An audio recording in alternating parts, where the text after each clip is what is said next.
Bueno, la siguiente hoja de trabajo es la hoja de trabajo de cuentas por pagar, cuentas por cobrar, más el flujo de efectivo realizado. Bueno, es importante mencionar que esta plantilla está dirigida para versiones de Excel superiores al año 2010. Y bien, los módulos que tenemos habilitados es las de cuentas por pagar. Aquí en este apartado vamos a ingresar las entradas de las cuentas por pagar.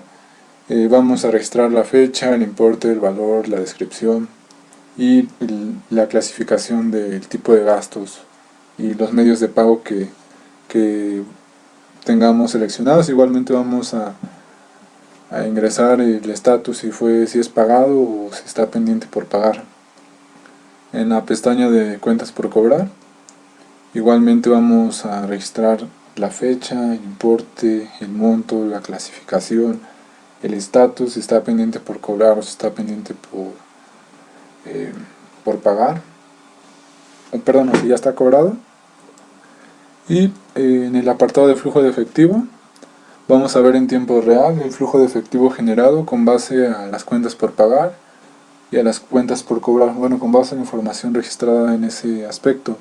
En el apartado de clasificación de cuentas, aquí es una pestaña exclusiva para personalizar hasta 40 clasificaciones, ya sea de cuentas por pagar o cuentas por cobrar, el método de pago o la modalidad de pago en la cual recibimos o pagamos eh, dichos conceptos. Por ejemplo, en el apartado de cuentas por pagar, esta plantilla ya está alimentada de manera predeterminada. Reitero, podemos registrar hasta 7000 cuentas, pero se puede personalizar hasta más.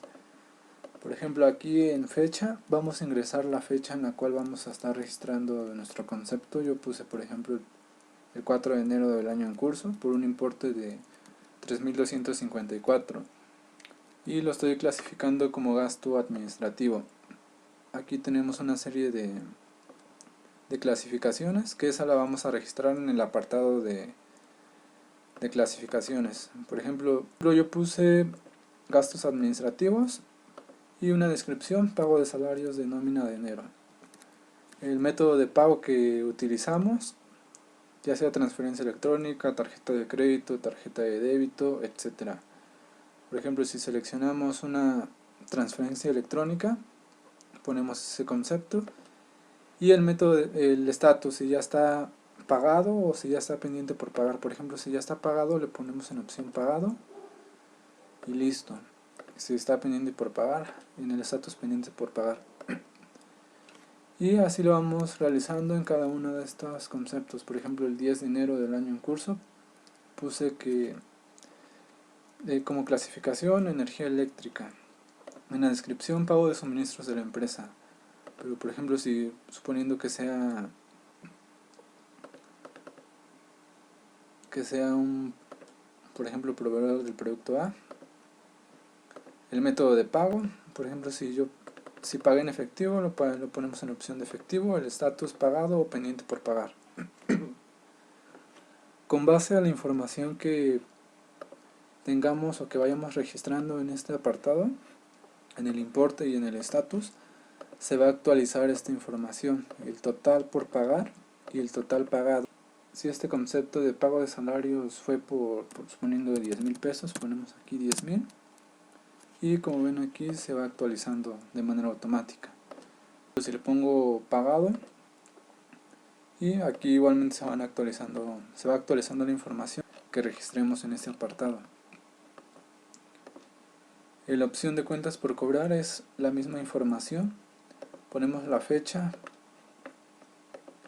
el importe, la clasificación, el medio de pago y el estatus. Suponiendo que el día 4 de enero tengamos que cobrar un fondo de inversión, en descripción es opcional si queremos poner ese concepto, el método de pago que vamos a seleccionar, por ejemplo transferencia electrónica, y el estatus, si está pendiente por cobrar o si ya está cobrado.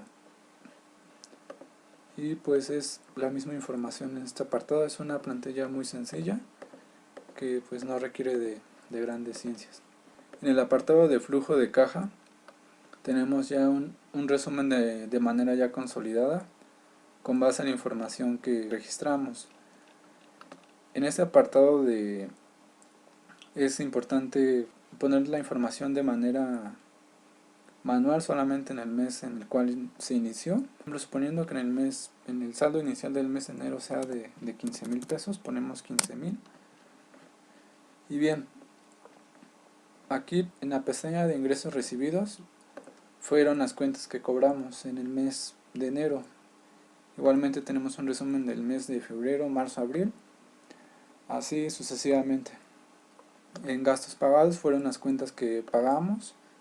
De aquí ya tenemos un resumen de manera mensual: enero, febrero, marzo, abril, mayo, junio, julio, agosto, septiembre, octubre, noviembre y diciembre, y un total actualizado. Y pues con base a esa información tenemos la utilidad generada, el saldo acumulado y la rentabilidad en ese aspecto. Y pues aquí ya tenemos un gráfico de los ingresos y gastos. El apartado verde corresponde a los ingresos y el apartado de color naranja corresponde a los gastos, y un balance acumulado de las ganancias. El saldo acumulado lo podemos detectar en el apartado amarillo y la utilidad en el apartado azul. Igualmente tenemos un informe de los importes pendientes por cobrar y los importes pendientes por pagar en cada mes. En el mes de enero no hubo importes pendientes por cobrar, pero sí hubo importes pendientes por pagar, y así sucesivamente nos va dando un resumen de manera general. En el apartado de clasificaciones, aquí vamos a registrar los conceptos, o en este caso las cuentas que manejemos. Por ejemplo, en cuentas por pagar, si aquí ponemos gastos de recursos humanos,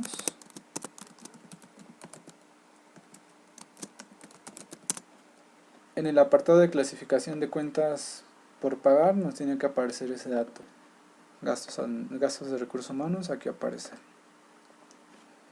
y para eso nos sirve la pestaña de clasificaciones. Aquí vamos a los conceptos de las cuentas por pagar, de las cuentas por cobrar y los métodos de pago, por ejemplo en efectivo, transferencia electrónica, tarjeta, etcétera. Los medios o los métodos de pago que nosotros manejemos. Es muy sencilla esta plantilla.